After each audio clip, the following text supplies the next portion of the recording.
Na Centecar Parnamirim você encontra atendimento personalizado e transparência. Centecar Parnamirim com o melhor preço do mercado. Qualidade garantida, serviços completos de alinhamentos, balanceamento, cambagem, suspensão, freio, troca de óleo e mecânica em geral. Centecar Parnamirim, Rua Castro Alves, 132, Rosa dos Ventos, Parnamirim. Informações 3272-6309. Sua internet tá assim? Que tal deixar assim? Acelere com RNnet, sua internet ultra veloz. Mais agilidade e mais tecnologia. RNnet 3272-3222.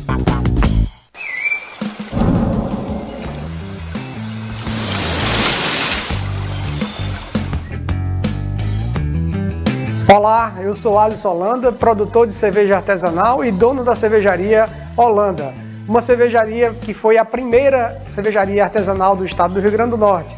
Nós temos um portfólio de 9 cervejas com receitas pensadas em todas as categorias do mundo todo, das principais escolas cervejeiras do mundo, mas também adaptadas para o nosso paladar, para o paladar regional. Venha nos conhecer nas nossas mídias sociais ou então nos bares e referências que vocês possam encontrar aí. Temos o site e temos o Instagram. Siga-nos no Instagram.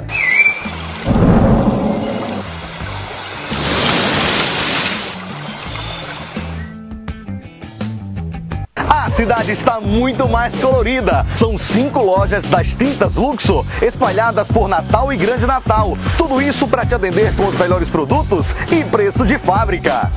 Todo mundo compra nas lojas das Tintas Luxo. O que a loja tem de mais especial? Aqui vendemos muito mais que tintas, vendemos emoção. Não erre! Produtos de qualidade com preço de fábrica para deixar sua casa muito mais linda. Tintas Luxo, a marca especializada em texturas.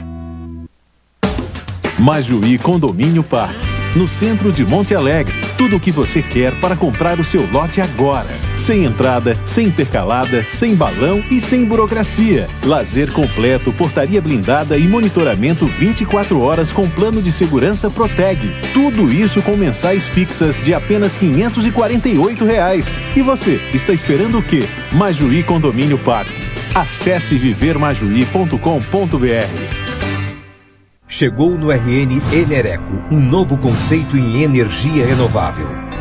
Conectando você com a mais moderna tecnologia solar e eólica. Enereco, uma escolha inteligente e segura para a sua autossuficiência energética.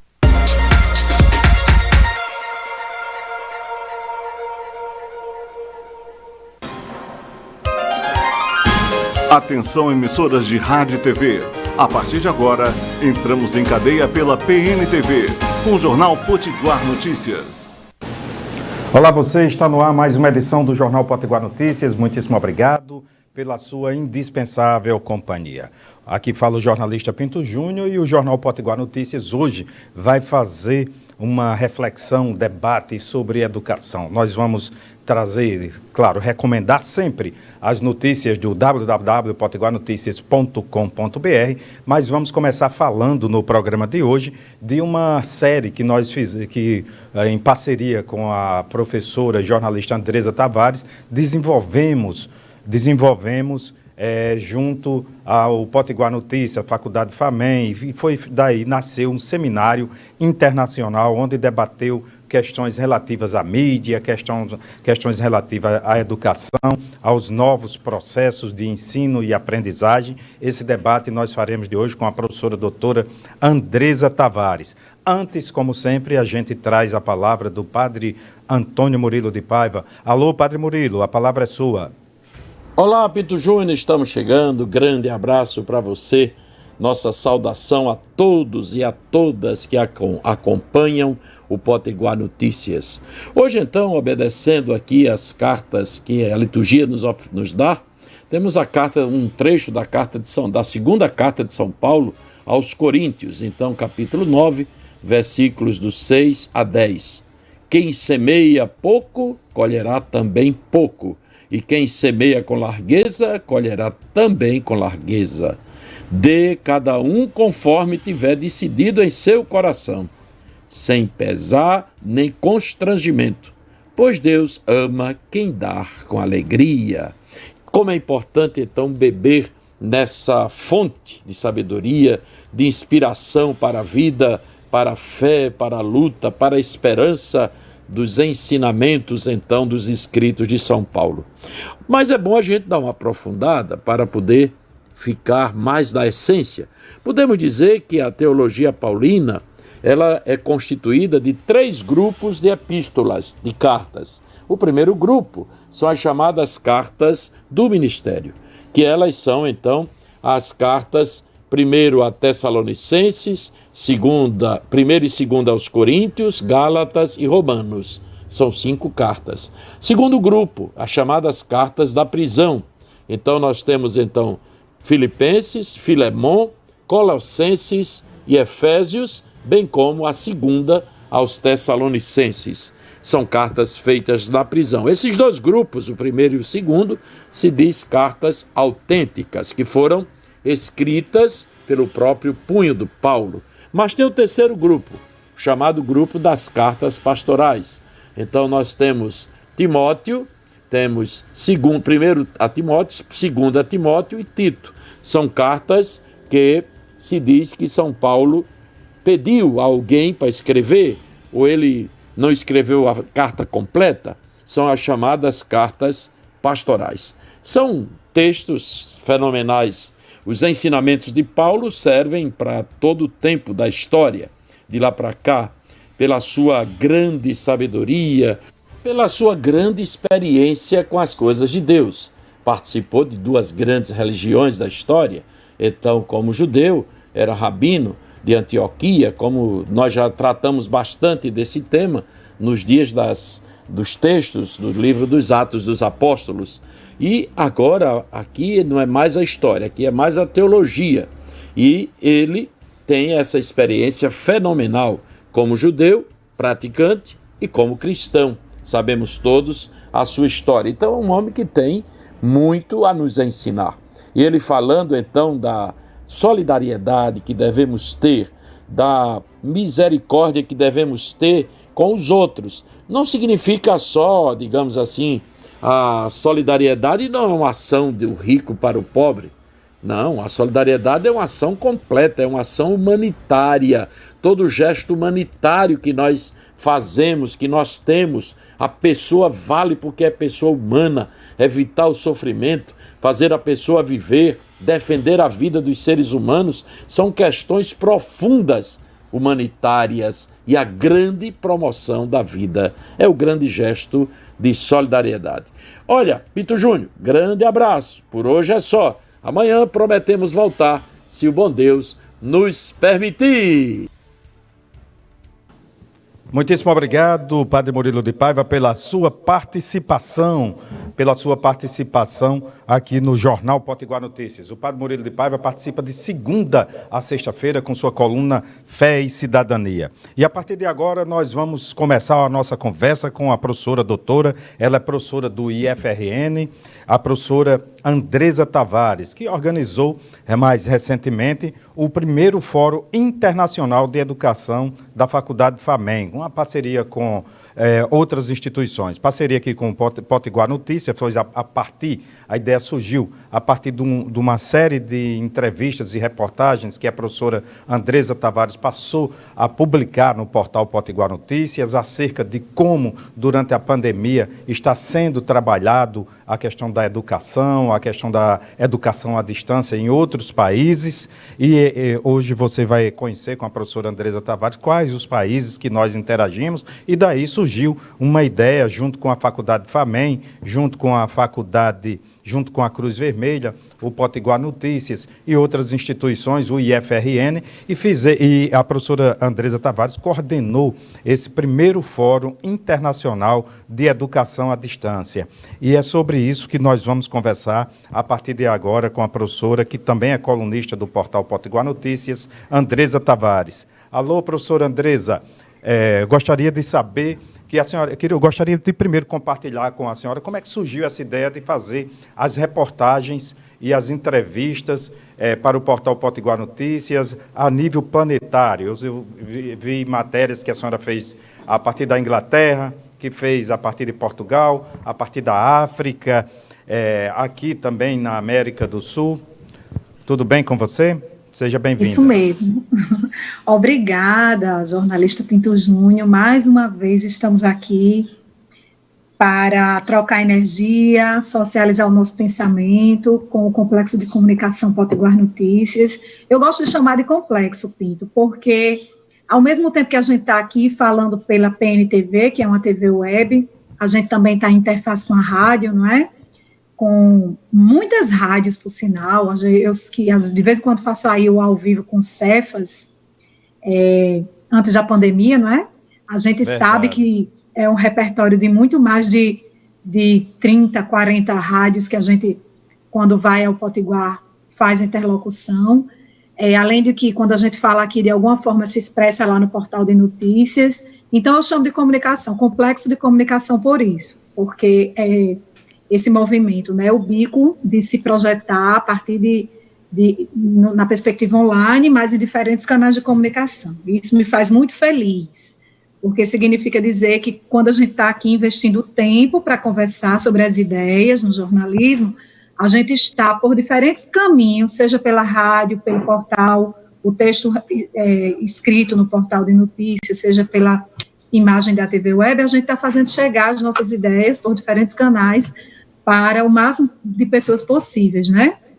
Então, respondendo a sua pergunta, a ideia surgiu a partir de um projeto de extensão que nós desenvolvemos no Instituto Federal do Rio Grande do Norte, vinculado ao Campus Natal Central, o projeto de extensão que se intitula Diálogos com a Sociedade sobre o Campo da Educação.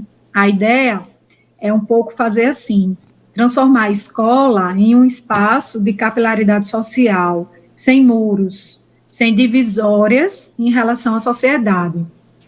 Porque todas as pessoas sabem da importância que a escola tem, que os institutos federais têm, que as universidades têm para a sociedade. Mas a gente não pode negar que essas instituições, muitas vezes, o que elas produzem dentro de si, internamente, não chega com a potência, o poder das atividades que são realizadas para a comunidade. Não consegue ultrapassar o muro, esse muro que separa, essa membrana que separa o interior dessa instituição de ensino com a sociedade. Então, o nosso projeto de extensão, que ele já existe desde 2016, foi logo quando eu comecei a trabalhar com você, Pinto. Nós fizemos a primeira edição em 2016 e vem renovando, de modo que hoje nós já estamos na 4ª edição. E, inclusive, você é membro, né, é importante destacar, como é projeto de extensão, mesmo as pessoas que não são da rede federal, mas a gente consegue convidar para que as pessoas participem na condição de voluntários. Então, tudo nasce a partir desse projeto de extensão, vinculado à diretoria de extensão, chamada Direx, do Campus Natal Central, aquele que fica ali ao lado do Midway, que é onde eu trabalho, sou professora dos cursos de graduação e da pós-graduação, e também pratico, além do ensino, pesquisa e extensão. E aí, dentro do campo da extensão, eu realizo esse trabalho chamado Diálogos com a Sociedade sobre o Campo da Educação. E em que esse projeto consiste? Como é que a gente vai atingir esse objetivo, que é romper a membrana, a parede, o muro, essa coisa medieval da muralha, né, da escola com a sociedade, por meio dos canais de comunicação, de ampla difusão social. Que canais são esses? A imprensa, a mídia. Então, é quando a gente pega na mão do Complexo de Comunicação Potiguar Notícias, para a gente se servir de todas as suas plataformas, seja de TV web, seja de portal eletrônico de jornalismo, né, ou seja, site, seja do Instagram, do Face, porque vocês também estão na rede social do PN, sempre divulgando as atividades que a gente realiza, seja por meio da TV web, como agora nós estamos, seja da rádio, enfim, a gente vai pegar na mão do complexo da PN, né, do Potiguar Notícias, e vai transformar tudo o que acontece no interior das escolas, tanto da nossa, o IFRN, como de outras instituições de ensino, que chegam junto de nós e que pedem esse espaço para alargar a comunicação social, a gente vai usar desse espaço para lá no cantinho da editoria internacional, educação, cultura, arte, cinema, na editoria... não sei se eu estou deixando algo de fora, além de notícias e de colunas, não é? perfil também, essa semana, inclusive, Pinto, a gente vai começar a publicar os perfis de professores do estado do Rio Grande do Norte, que são pessoas distintas, né, e que a sociedade precisa conhecer um pouquinho mais sobre o seu lastro histórico, desses profissionais da educação. Então, é por aí, né, você me perguntou de onde partiu a ideia partiu desse desejo, de fazer com que a escola, ela consiga realmente se expandir, né, ter uma projeção de cometa, Pois, sai de professora, seu ambiente endógeno. É verdade. Há 4 anos a gente já faz essa parceria, mas esse passo internacional, com matérias de diversos países, de diversos continentes, isso só é possível por causa desse milagre, que eu costumo chamar do milagre da internet, né? Pelas essas novas mídias, pelos meios de comunicação, pelos aplicativos que permitem a gente fazer, por exemplo, esse diálogo agora, eu aqui dos estúdios do Potiguar Notícias, você aí da sua casa, mas você fez também, você da sua casa, com pessoas que estavam na Europa, com pessoas que estavam na África, com pessoas que estavam em outras localidades do país. Esse passo dado como o primeiro Fórum Internacional de Educação da Faculdade FAMEM, ele dá esse passo saindo muito além dos muros. Você disse bem, você falando e eu estava lembrando que na época medieval as cidades eram cercadas, né? Por uma questão de segurança, né? E hoje a gente traz isso para a escola. As escolas são cercadas, né? São cercadas. E o que é a internet? A internet é o rompimento desses muros, o rompimento virtual. O muro pode estar lá físico, mas as pessoas estão além do muro em razão dessa dimensão virtual que a sociedade vive hoje, inclusive através da educação. E o Seminário Internacional se valeu justamente dessas plataformas de multimídia para levar o conhecimento e para interagir, trazer o conhecimento de como países que sofreu muito, como a Itália, né, como a própria Inglaterra, que conhecimento eles podem, já que eles sofreram primeiro e estão trabalhando para retomar a educação, retomando a educação pela via virtual também. O que é que eles podem nos ensinar? Eu acho que o seminário, pensado por você em boa hora, pode oferecer aos pedagogos e aos gestores do Rio Grande do Norte essa possibilidade de utilizar cada vez melhor os meios propostos pela internet. Isso, Pinto. Acho lindo você falando, porque você é do jornalismo, mas você, quando fala, expressa uma preocupação pedagógica tão plena com a sociedade. Todas as suas ideias estão certinhas. Veja bem, de fato, o Fórum Internacional permitiu a gente antecipar muitos problemas que estão sendo experimentados pelas sociedades que colapsaram e que já estão no platô antes de nós, o que permite fazer com que os professores do Brasil, se apropriando dessas realidades, possam lançar estratégias que não precisamos passar pelo que os educadores passaram lá, que foram pegos de surpresa, porque o cenário chegou neles antes de nós, né? Aí, você dizia antes sobre a questão da internet, né? Como a internet é realmente um lugar seguro para a gente realizar esse objetivo, que é tirar as muralhas medievais das escolas. A título de esclarecimento, o professor Bento Silva, no colóquio, ele é de Portugal, da Universidade do Minho, e foi um dos conferencistas internacionais do evento. E ele trazia uma informação sobre isso, né, sobre o que significa a internet hoje. A internet hoje é um direito humano. De acordo com a Organização Nacional das Nações Unidas, né, de acordo com a ONU, a internet, desde o ano 2016, passou a ser um direito humano. A exemplo da água, né, a exemplo da preservação da infância, a exemplo da preservação do meio ambiente, a internet passou a ser um direito humano. Então, por que isso? Exatamente porque a internet é esse espaço, que apesar de também ser um espaço onde existe bullying, onde existe práticas perigosas, onde existe, vamos dizer assim, condições que emanam um pensar preocupante sobre o território, sobre o espaço, mas a internet, quando o sujeito ele tem um letramento, quando ele tem uma perspectiva cidadã para o uso desse espaço, é um lugar extraordinário para ele estar aprendendo e se desenvolvendo. Então, você tem toda a razão quando você lembra que esse projeto, né, o projeto Diálogos com a Sociedade, ele é um projeto extremamente includente, porque ele se serve da internet, que agora é um direito humano, desde 2016. Deixa eu dizer aqui outra coisa para vocês. Esse projeto de extensão, que começa lá em 2016, no ano que a ONU, esse 2016 hoje está bem emblemático aqui, né, na nossa conversa. Quando a gente começou, a gente apostou nessa ideia de se servir da internet, TV, web, rádio, portal eletrônico de jornalismo, tudo que o complexo de comunicação PN aposta, que é também no meio virtual, né, da internet, na cultura cibernética. Quando a gente começou lá atrás, isso se deu pela paixão dos professores, pesquisadores e extensionistas pela prática do jornalismo de educação. Então, a gente vinha pela editoria de jornalismo de educação para a gente se aproximar da sociedade para falar dos nossos temas.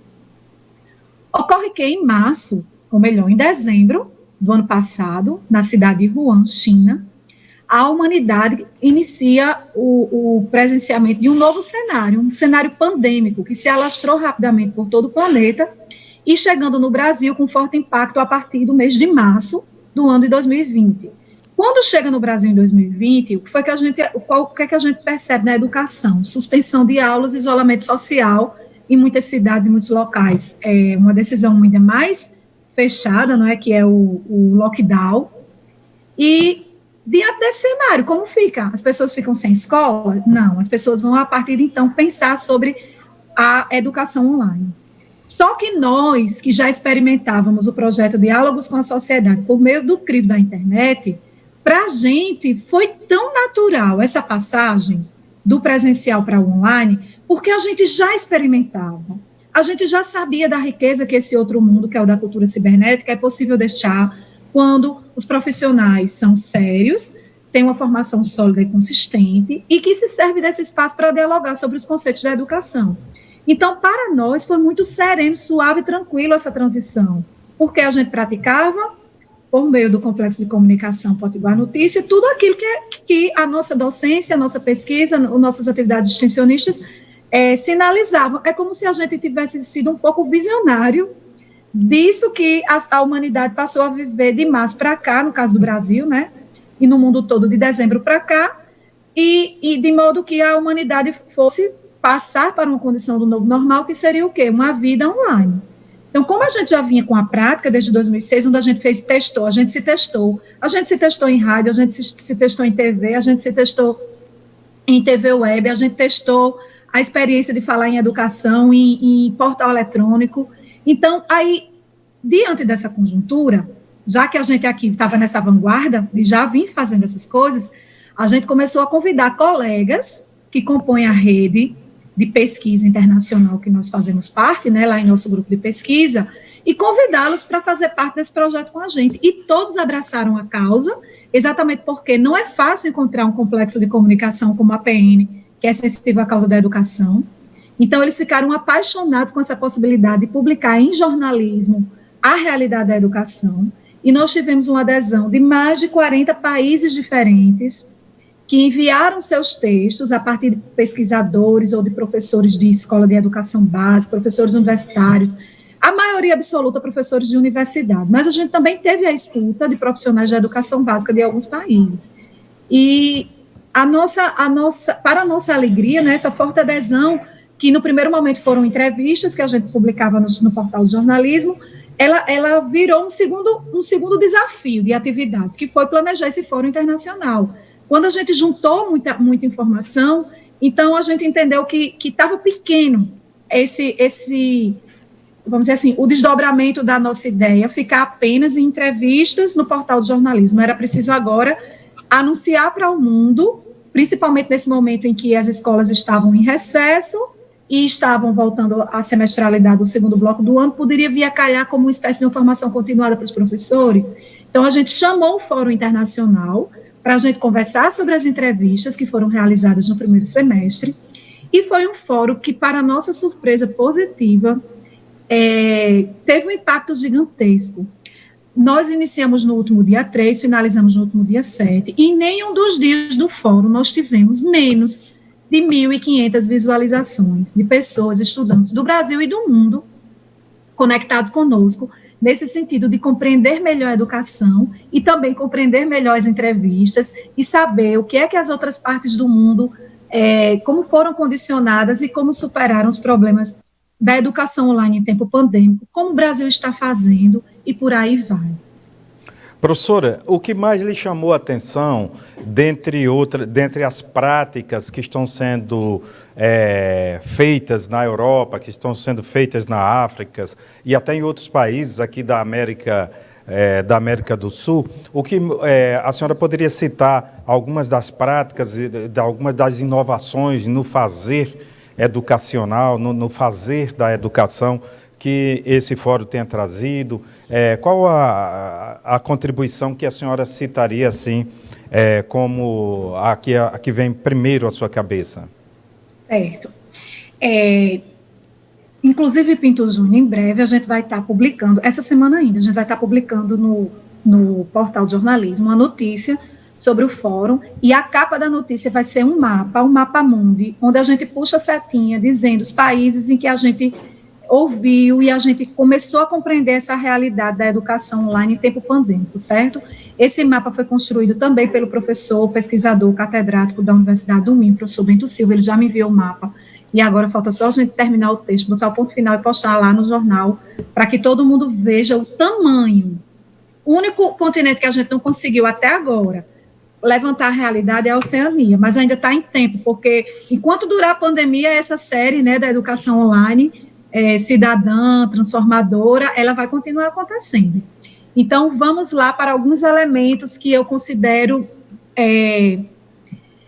vamos dizer assim, empolgantes, né, dessa experiência que a gente teve. No primeiro momento, de entrevistas, esse momento é continuado, ele ainda segue. Por exemplo, ontem à noite, domingo, Dia dos Pais do Brasil, eu recebi uma entrevista maravilhosa de um profissional dos Estados Unidos, da universidade, agora eu não vou saber dizer o nome dela, lá na Geórgia. Ele enviou para mim, e a nossa próxima produção vai ser sobre Estados Unidos, certo? Então, veja, a palavra educação, a presença forte da palavra educação em todas as entrevistas que a gente fez, isso para a gente é a constatação mais nobre de todas. Por quê? Porque não dá para a gente estar pensando na internet apenas na perspectiva de um ensino online, de formação de competências online, de absorção de conhecimentos, palavras que, na perspectiva da filosofia da educação, nos colocam em estado de preocupação porque não desenvolve o humano. Quando a gente entrevista os profissionais, seja da educação básica, seja do ensino superior, seja da educação profissional, e a gente tem o retorno dessas entrevistas. Isso a gente fez lá no aplicativo, que a gente pesquisa sobre representação social, certo? Então, a gente jogou lá todos os textos das entrevistas realizadas até agora, e a constatação que nós tivemos é a centralidade da palavra educação. Isso é muito bom para a gente. Por quê? Significa dizer que as pessoas que estão nesse processo de entender que, em tempo pandêmico, a educação é online. Quando sai do tempo pandêmico, muito provavelmente a gente vai ficar com a educação híbrida, ou seja, um tempo robusto presencial, outro tempo online. E é preciso a gente escolher esse nome educação, porque educação é uma palavra que ela é muito mais estendida do que ensino. Educação é uma palavra que dentro dela é um universo ela compreende um universo de interpretações que cabe ensino, cabe aprendizagem, cabe desenvolvimento humano, cabe metodologias. Então, é o desenvolvimento, o holismo, né, a história da totalidade, da plenitude. Então, perceber que nessas entrevistas a preocupação das pessoas é em transformar a internet em espaço de educação, para nós foi algo assim que está sendo uma descoberta maravilhosa, que vai se traduzir já em artigo científico, iremos publicar lá na OLOS, que é a revista científica do IFRN, e em outros ambientes também, certo? Então, isso é uma concentração em todos esses países. Mas eu vou dizer outras, fruto de outras entrevistas, e que a gente tratou também no Fórum Internacional, que foram bem emblemáticos, assim, foi muito legal de perceber. Por exemplo, a gente veio da Argentina, a gente entrevistou um professor lá, né, da Universidade de Buenos Aires, que destacava que nessa perspectiva da educação online, que é algo mais promissor, mais transformador, que realmente vai ao encontro do desenvolvimento humano, a gente não pode descuidar dos processos de humanização. Isso foi algo que mexeu muito comigo. As plataformas têm que fazer exatamente como o Potiguar Notícias está fazendo aí, ó, mostrar o rosto de quem está falando, deixar o nome de quem está falando a mostra. Afinal de contas, nós somos pessoas e a gente precisa ser visto. Teve uma entrevista que veio da Itália. Meu Deus, que entrevista plena. A gente aprendeu com a Itália que é muito melhor ter um estudante online em que a gente consiga ver o rosto desse estudante sem o uso de uma máscara. Vou botar aqui a do Palmeiras, porque ele foi campeão paulista ontem. Sem o uso, olha isso aqui. Olha aí. De acordo com eu pensei que você era flamenguista. Mas não seja por isso, que eu também tenho aqui. Aqui na minha casa todo mundo é flamenguista. Agora ficou mais bonito. Certo? Bom, deixa eu vir para cá porque ele foi campeão, tá? Então, bom. Veja, olha a preocupação da Itália. Nada de aluno com máscara, porque a criança, quando está se desenvolvendo, como é que ela vai ver, por exemplo, que o professor está rindo para ela, está estressado com ela? Essa máscara aqui diante da boca, ela pode representar uma atividade de passividade, que isso aqui pode ser entendida como uma mordaça para a criança. Está gerando esse efeito rebatedor, que é... Tem esse lado cognitivo também, né? E a emocional, né? Desse desajuste emocional, no sentido de estar promovendo uma imersão em uma instituição social que, no lugar de ir para ser feliz, ela está indo para se constranger. Então, olha a preocupação da Itália com a máscara na sala de aula. Então, é muito melhor a criança em casa, no isolamento, me vendo online, do que na escola, por mais que sigam aqueles protocolos, mas usando uma máscara que vai, sim, ter um rebatimento nesse desenvolvimento emocional, afetivo da criança. Eu nunca teria parado para pensar sobre isso se eu não tivesse lido e entrevistado alguém da Itália que apresentou para a gente essa sensibilidade. Aí a gente vem de Cabo Verde, África, uma entrevista maravilhosa que fala da preocupação do Ministério da Educação do país em ensinar as pessoas a como estudar em casa. Fantástico isso. Não é? Aí a gente vai para Moçambique. Viu, professora? Eu queria lhe ouvir, porque a senhora é sobre isso, sabe? Quem tem filho tem essa preocupação, e as pessoas estão nos vendo, nos ouvindo, certamente as que têm filhos têm essa preocupação ainda mais aguçada, que é quais são as sugestões para esse ambiente, porque quando a gente conversa com um pedagogo, seja como repórter, seja como pai, eles sempre falam que o ambiente escolar deve ser adequado. Então, como ambientar esse pedacinho da casa, de cada pai, de cada aluno, para que seja adequado ao ensino-aprendizagem, a aprendizagem à distância, porque já tem uma certa distração promovida pela distância, né? Não tem o professor conduzindo a sequência da aula como tem na aula presencial. Então, a senhora teria algum elemento nesse sentido para contribuir? Sim. O professor é uma figura essencial nesse processo, né, de garantir o vínculo com o estudante, garantir um momento de mediação que seja construtivo, que seja de produção de conhecimento, que caminhe assim, bem distante do tédio. Quando os professores conseguem transferir para a educação online esses elementos que são a interatividade, que outro elemento que eu considero importante é a questão de ser extrovertido, né, de ser comunicativo, de ser dinâmico, de permitir o lúdico, o lazer. Porque, veja bem, essa geração hoje, né, as crianças, elas estão muito mais, elas se fazem muito mais sintonizadas com os dispositivos tecnológicos, eletrônicos, do que a nossa geração, né, Pinto? Você sabe disso. Então, em relação às crianças, você me perguntou em relação às crianças, né? Sim. Sem sombra de dúvida, o domínio delas, a competência delas, o letramento delas em relação ao domínio da máquina é extraordinário. O que vai estar em jogo aí para garantir esse ambiente de aprendizagem é a dinâmica. Vamos chamar de química. A química que esse professor é capaz de desenvolver nessa interface que está no ambiente online, mas que eu estou mediando um momento de desenvolvimento e de aprendizagem com ideias de tanta qualidade que eu consigo contagiar o outro e ele vai ficar comigo aqui conectado durante então, mais um aquele tempo desafio para o professor de manter vivo, né? De manter a aula animada, viva. Isso atenta, também no presencial. Né? Isso também no presencial. E Sim. sobre a parte, vamos dizer assim, objetiva, né? Aí, sobre a questão objetiva, é muito bom a gente assegurar que o ambiente onde a criança vá estar com o computador, ele seja um ambiente com iluminação ideal, que a criança tenha a condição de se alimentar antes de entrar no tempo de aula, porque a pessoa com fome vai comprometer a sua capacidade de assimilação, de internalização de ideias, que seja um lugar iluminado, um lugar com uma ventilação razoável, não é? E também que quando a criança estiver nesse momento de concentração, a mãe, o responsável, tenha cuidado para ela não estar disputando a plataforma dela, o dispositivo eletrônico dela, com a televisão ligada, com pessoas passando, conversando, distraindo o foco da centralidade da atenção dessa criança, que naquele momento precisa ser para a atividade escolar. Outra questão também, Pinto, é não subestimar nenhum dos componentes. Porque, por exemplo, às vezes eu noto assim, que tem criança que subestima a aula de educação física na própria escola. É uma besteira. Aí o pai endossa, realmente não precisa assistir não, que isso não... Para que educação física? Depois você vai para a academia, não é? Então, esse tipo de procedimento, ele é extremamente predatório do desenvolvimento da criança.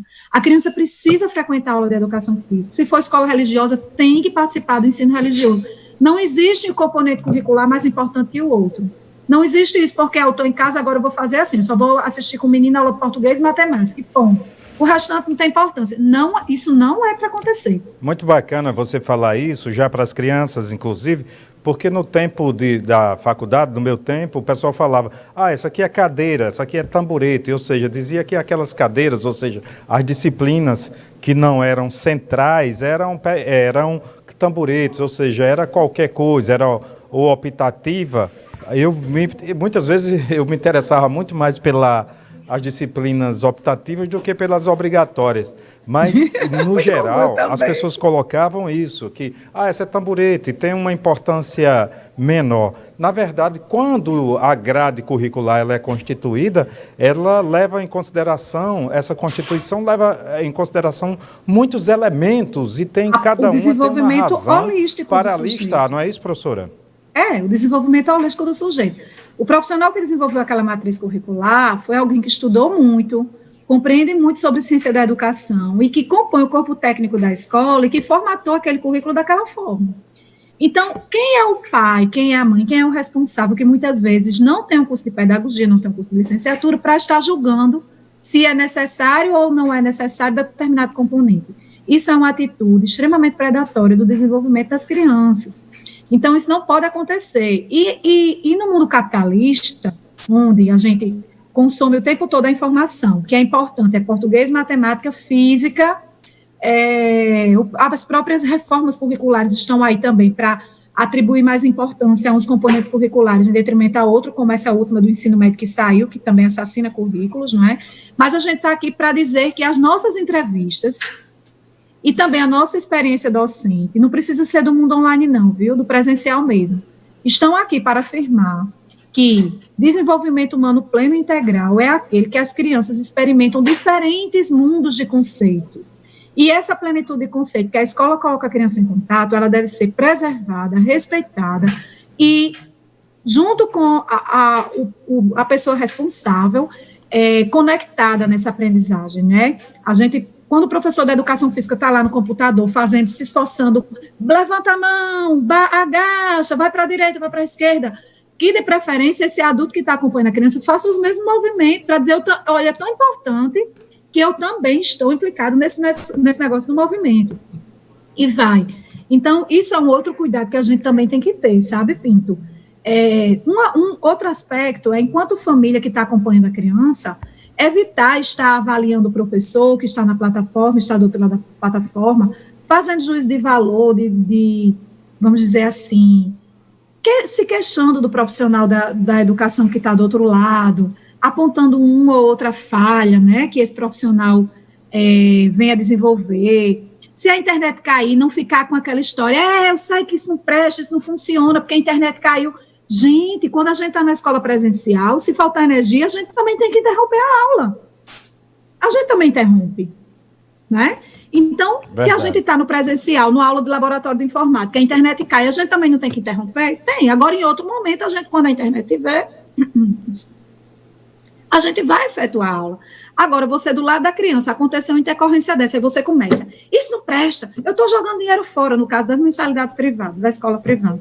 Se for do público, é porque é público. Se fosse escola privada, não acontecia. Esse tipo de argumento, ele é extremamente predador.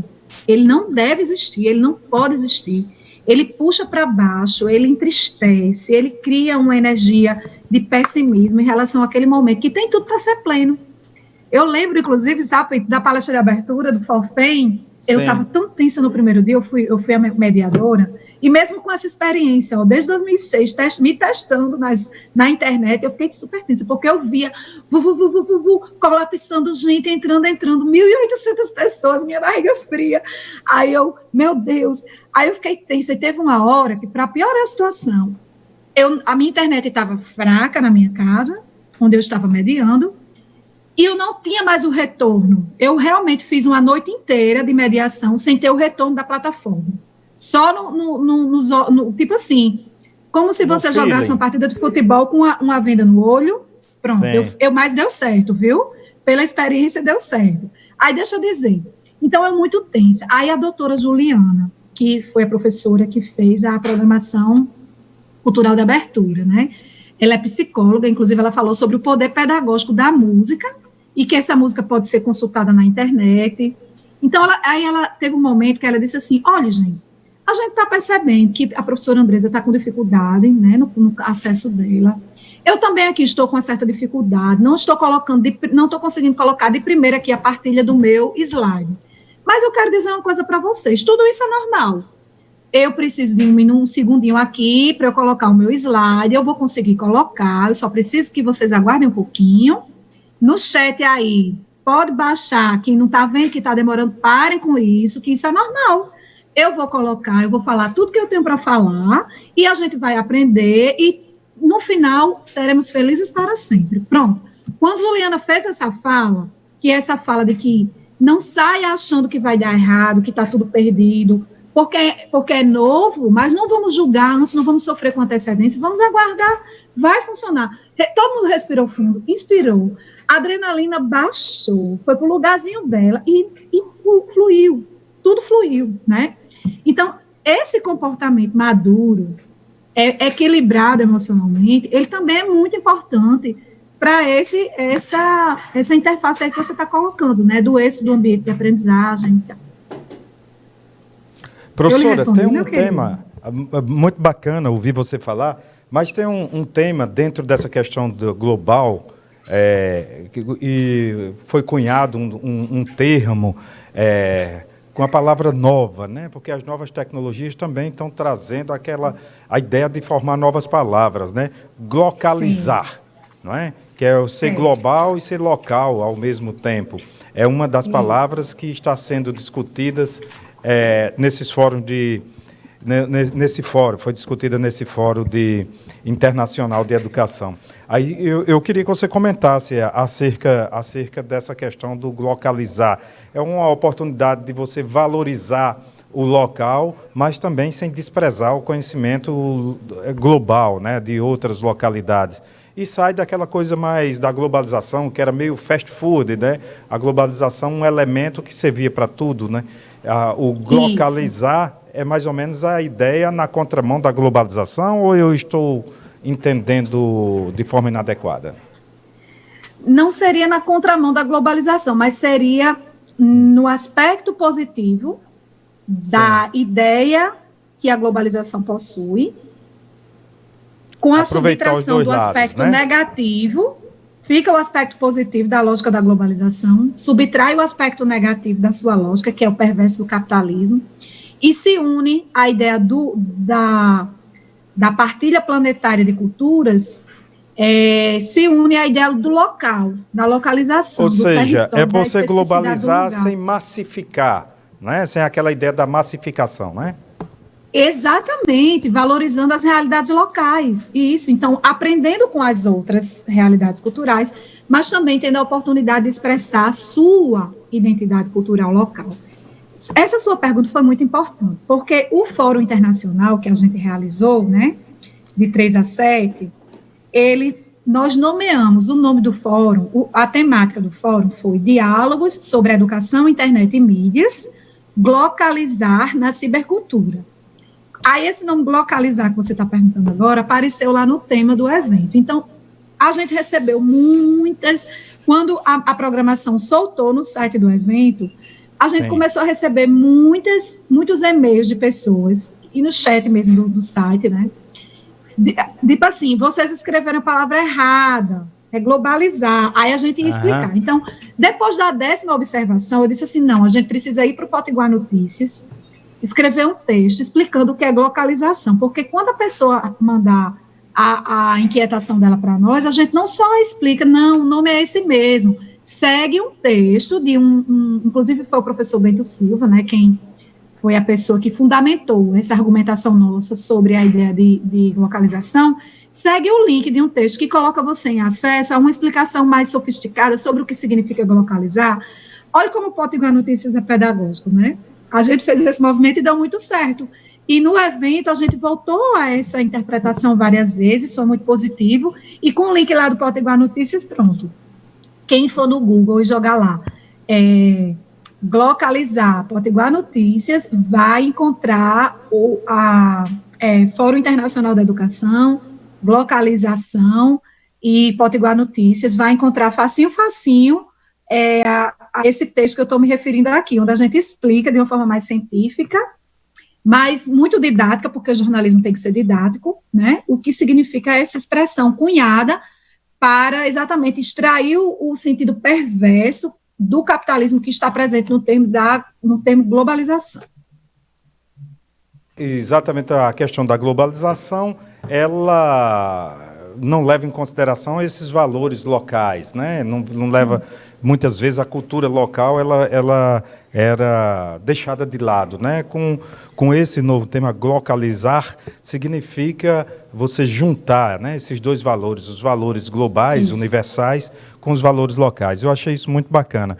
Professora, agora uma outra questão que eu queria que a senhora falasse um pouco mais é sobre a questão da educação híbrida, porque isso vai impactar, inclusive, na engenharia, nos espaços das grandes escolas, que precisa ter grandes estruturas físicas, né? E isso impacta no preço também da matrícula para o nosso país, que tem ainda assim, uma grande quantidade de alunos nas escolas públicas, aliás, nas escolas privadas, e o mesmo se dá em relação à escola pública. Ou seja, o momento é mais de investir em tecnologia e em profissionais do que em obras de pedra e cal. Eu estou certo ou a senhora teria uma discordância disso? Você está certo. De preferência que a gente pudesse assistir nas duas frentes, né? Seria muito bom. Mas eu compreendo quando você diz assim, apostar nesse momento na aquisição de meios eletrônicos, no caso das instituições públicas, né? E socializar esses meios eletrônicos para quem não tem as condições objetivas de possuí-los. Eu acho que isso é um procedimento que urge. Outros estados já estão saindo na frente nesse sentido, né? O estado de São Paulo, o estado do Ceará. São estados Ceará, aqui no Nordeste, nesse caso no item da educação, ele é muito atento, não é? Sempre. Agora, Pinto, na educação básica, o Ceará é o estado referência da região Nordeste na educação básica. O estado que é referência em relação ao ensino superior na região Nordeste se chama Rio Grande do Norte. Você sabia? É o Rio Grande do Norte que tem a melhor universidade pública da região Norte-Nordeste. E as universidades privadas também possuem seus melhores desempenhos. É o Rio Grande do Norte que possui o melhor instituto federal do Brasil. Que notícia boa. Por vários anos. Então, a educação federal, a educação profissional federal e o ensino superior público, o Rio Grande do Norte é o estado mais sofisticado do Nordeste. Então, quando se trata... Por que a nossa universidade ela é tão visada quando tem Enem e tal? Porque pelo desempenho extraordinário que ela possui, nós somos um campo magnético para atrair pessoas de outros estados. Já a nossa educação básica, ela é o outro extremo, é uma das piores do país. Enquanto que o Ceará vai ter lá uma universidade razoável, o nosso mas tem uma desafio, educação então, é a básica educação extraordinária. básica, né? Então, educação professora, básica. Eu perfeito. tenho dito isso com muita insistência. Como é que pode um Estado que tem os melhores cérebros para praticar a oferta mais complexa, que é o ensino superior, não possuir uma educação básica revolucionária? Vamos fazer um programa específico sobre... Muito. Professora, nosso tempo chegou ao final, mas a sua fala agora nos inspira aqui a programar, já vou ver aqui com Suzana Araújo, uma data para a gente ver um programa voltado para os desafios relativos à superação dessa grande dificuldade que nós temos em relação à educação básica. Queria agradecer a sua participação. Chegamos ao final de mais uma edição do Jornal Potiguar Notícias. Muito obrigado, professora Andresa Tavares. Muito obrigado. Não deu tempo aqui a professora se despedir. Queria mandar um abraço para a professora, agradecer pelos programas e deixar aqui a definição de glocalizar. Glocalização é a junção das palavras global mais local. E significa que as empresas precisam pensar em escala global, entretanto, precisam adaptar-se à cultura de cada país para evitar constrangimentos culturais e se aproximar mais efetivamente do público de cada região. Mais informações você acessa no www.potiguarnoticias.com.br. Muito obrigado, professora Andresa. Um abraço. Eu que agradeço. Muito obrigado, professora.